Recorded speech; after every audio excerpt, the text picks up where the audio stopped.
Looking forward to this episode. This episode is it's going to recap the last 44 years of trucking and some of the major changes that we have seen. And what we're talking about, in 1980, they passed the Motor Carrier Act. And there's a lot of changes that happened after that. We're going to cover deregulation, the growth of intermodal, the growth of dedicated fleets, the decline of OTR fleets, and the growth of final mile. I think all those things have drastically changed over the past 44 years, and we're going to dive into a little bit of it to hopefully give you guys a quick oversight of some of the major changes since the pass of the Motor Carrier Act of 1980, which was signed by President Carter.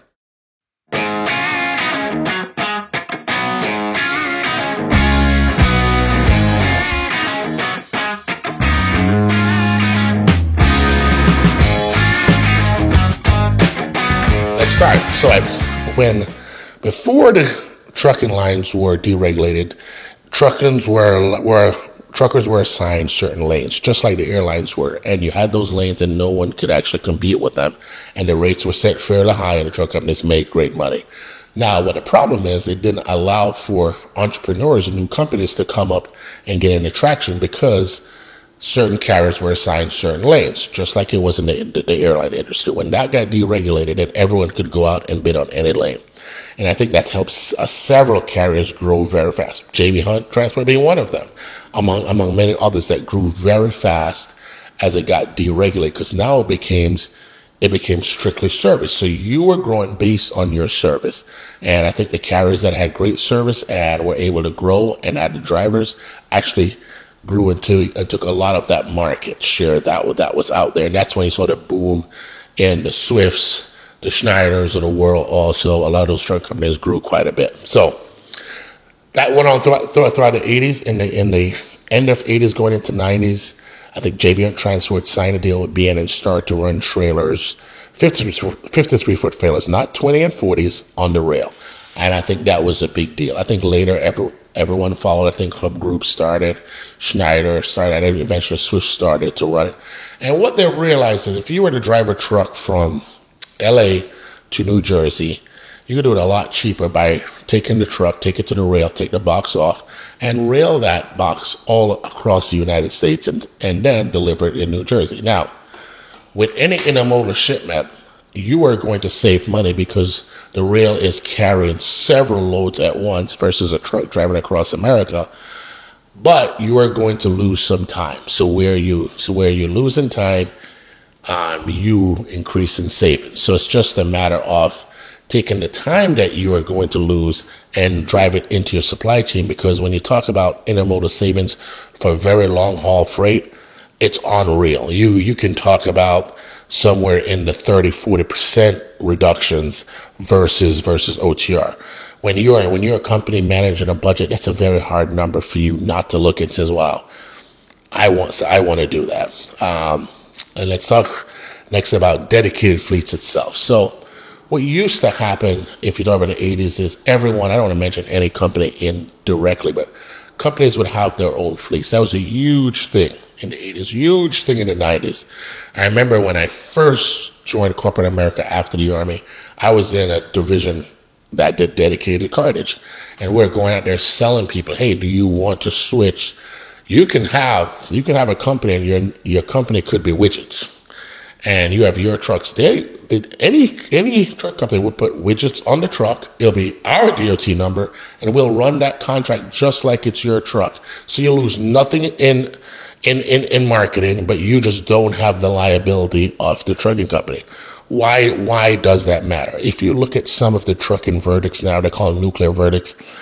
If you have a trucking company or you are a manufacturer that runs a truck company on the side that can't buy the type of insurance that a large trucking company can, and you go out on the road and God forbid you've had a major accident, those costs could be astronomical. Do you really want to sit in that kind of liability?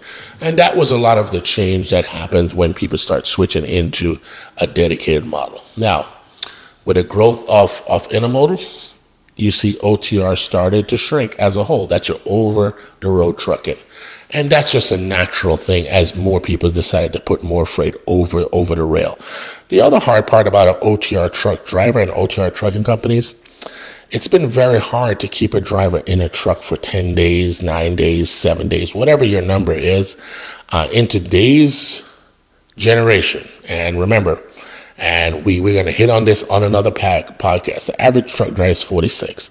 But in today's generation, the people below that average, they don't want to actually live in a truck whatsoever.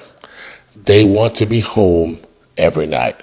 So it's a harder sell, and that leads to more turnover, which leads to more instability, which leads to more hiring costs. And the hiring costs, the hire a driver, we talk about hiring and processing, orientation, training, you're $10,000 in. So some things to think about. Final mile, which has become a huge thing. I'm not even just talking about the trucking part of final mile. Look at the destruction of retail stores. When you think about the companies that are struggling, that are in retail or have went out of business, that have big stores that have been pushed out of business by Amazon. Okay, so if you think about your normal store, so you came in and you shipped your freight from, let's say, came into California, you transloaded it on an intermodal box, then you brought it into a suburb of Chicago, okay? Then that delivers to a DC. Then the store comes in and says, hey, I need four pallets of this, 5 pallets of this. And it goes in a box and it goes to that store. Then someone walks in and they buys that, okay? Great. What's been eliminated in the Amazon model is the store. So you don't have store employees, you don't have the lease, you don't have any workers' comp, you don't have any unemployment, you have nothing. But now they're making those deliveries directly from that DC to that house. Now, that's not even trucking companies. They were using FedEx and UPS and sometimes the post office. But now they're using a model where it's basically what I would call a rideshare driver. And a rideshare driver pops up at their DC. They load him within his neighborhood, 20 stops in the back of his car, and he leaves. If you look out your door, it's not necessarily just the Amazon vans. That they also have people come along, get an Amazon van as contractors, and they can do deliveries. So you just lost a part of that delivery. So the part where people are making delivery from the DC to store is slowly going away, since this store itself has been eliminated in a lot of large retailers. Now, some are not. Costco is here to stay. They're going nowhere. And I can tell you several others.